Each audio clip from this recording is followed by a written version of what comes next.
Hi everyone, I'm Sophia Ivy and I chose to do Erikson and study his stages of psychosocial development.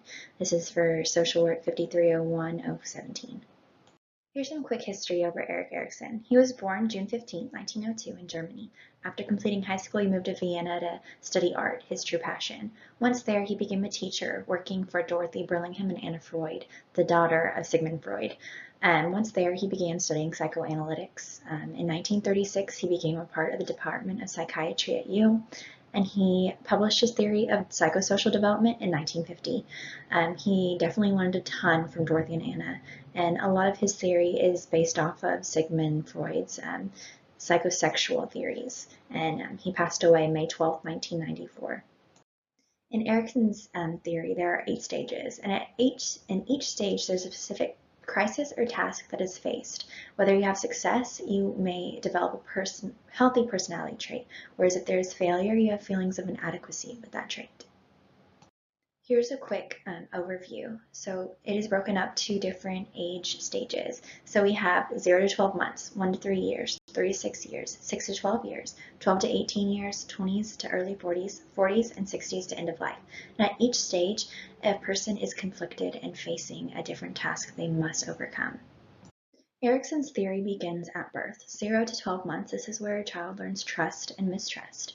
Who can be trusted? Who meets my basic needs? Can I trust them to meet those needs? Are they responsive to my needs? And this is where someone develops anxiety. Responsive parents create safe places for infants to develop trust and grow in peace, while unresponsive parents create anxiety and mistrust in their infants. They don't know if they cry, will someone come help them?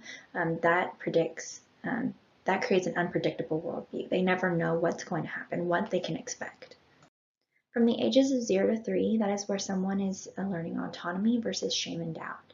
Can I do it on my own? Do my parents encourage independence? Do my parents enable codependence? Do my parents support me when I make choices myself? This creates someone's self-esteem. Parents that encourage independence are ones that encourage them to make their own choices, create confident children, and have healthy self-esteem. Or parents that discourage independence, ones who make all the decisions for their children, create doubtful children. They don't know that they can make good decisions on their own. Ages 3 to 6 years old, this is where you learn initiative or guilt.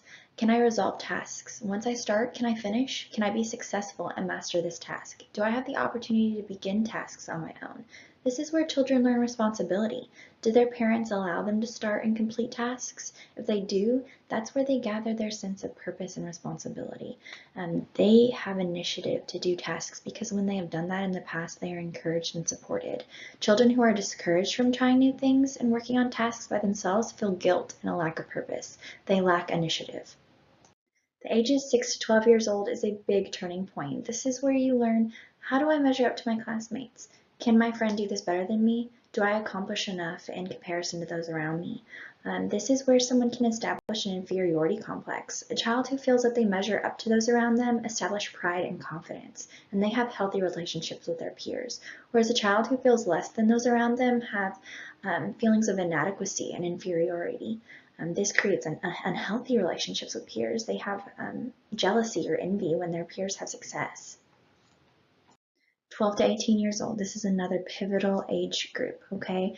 This is, who am I? What do I want to do with my life? How does my family encourage me to discover the answer to those questions? This is where someone develops a sense of self. Parents that encourage their adolescents to find their own path have children with positive sense of self, whereas parents who force a path on their adolescent's life make the child conform to who they want them to be and creates an unsure sense of self. I like the word role here. Those parents that force their children into these roles and conform into those roles, they don't know who they are. They really are just playing a role instead of finding who they are in their own identity. Here, with your 20s to early 40s, we're focusing on intimacy and isolation. So this is more of a relationship building stage. How do I relate to others? How can I create a positive and healthy relationship? Can I even do that? Will my peers accept me? with everything compounding from 0 to 12, 1 to 3, everything is building up to your relationships with those around you. With a healthy self-concept and sense of self, one can find a partner and healthy relationships with their peers. Whereas someone who lacks that self-concept, it is difficult for them to form meaningful relationships, and sometimes isolation is easier and better for them. That's something that everyone is learning here in this stage. 40s, midlife. Generativity versus stagnation. Okay, this is what can I do to leave a mark on the next generation? Can I impact the younger generation? Do I want to continue to learn and help others? So this is where you're learning productivity. This is where you find purpose and accomplishment versus lack of purpose and failure. Do I want to impact those around me? Do I want to leave a lasting legacy? Those are the questions here that we're talking about. Integrity versus despair. This is the last stage of development, okay? 60s to end of life. When I look back on my life, what did I accomplish? Did I fail those around me? Did I succeed in the tasks I set out to complete? Do I have regrets? Those adults that can look back on their lives and feel pride in what they have completed with no regrets find contentment. They're living with peace and happiness. Where adults that look back on their lives and have regrets have discontentment, bitterness, and depression. Here are some strengths that I find in Erikson's theory. The concept that every action and interaction creates a personality trait that consequently affects the next interaction. The way we are raised affects the way we react to others' external factors. Life and experiences are compounding. Each individual has a choice on how they react and adapt to those situations. In this theory, from 0 to 1, you continue to grow from that. You learn from those things and apply it from ages 12 to 13. They don't just go away. And I really love those ideas of his theories.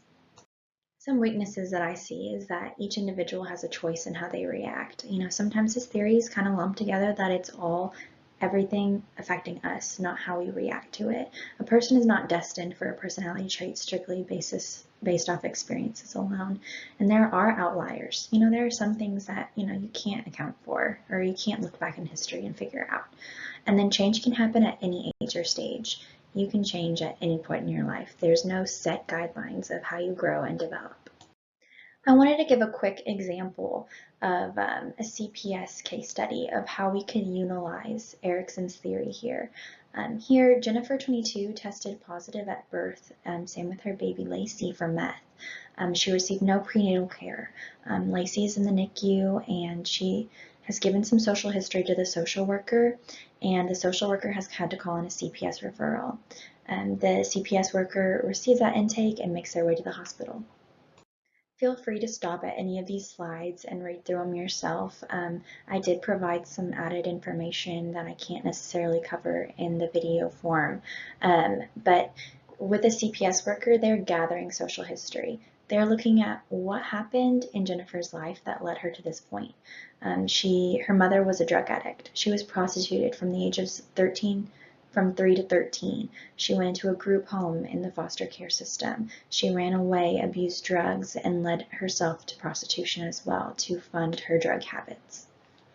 She is now living on the streets. Here is the breakdown of each step of Jennifer's life and how it matches up with the psychosocial theories presented by Erikson.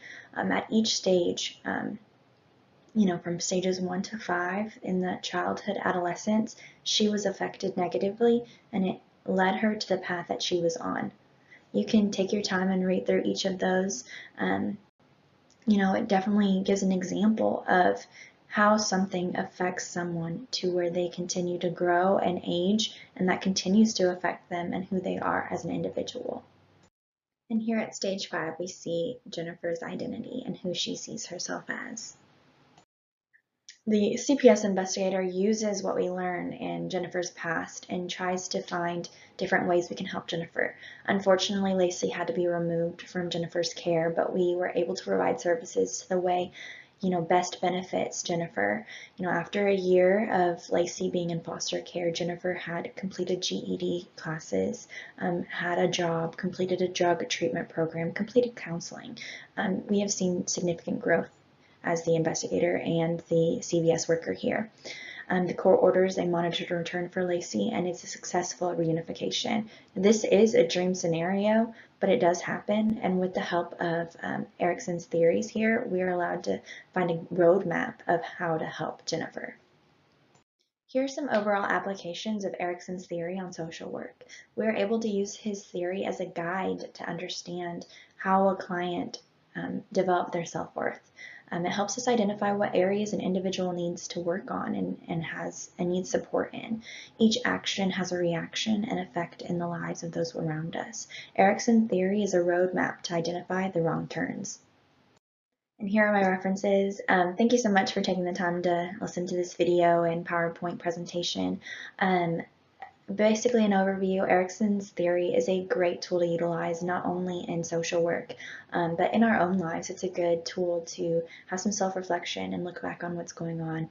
It is a tool, but it's not always a golden rule. So every single person has a different life and a different story. So take every tool that you have to figure out what your client best needs. Thank you.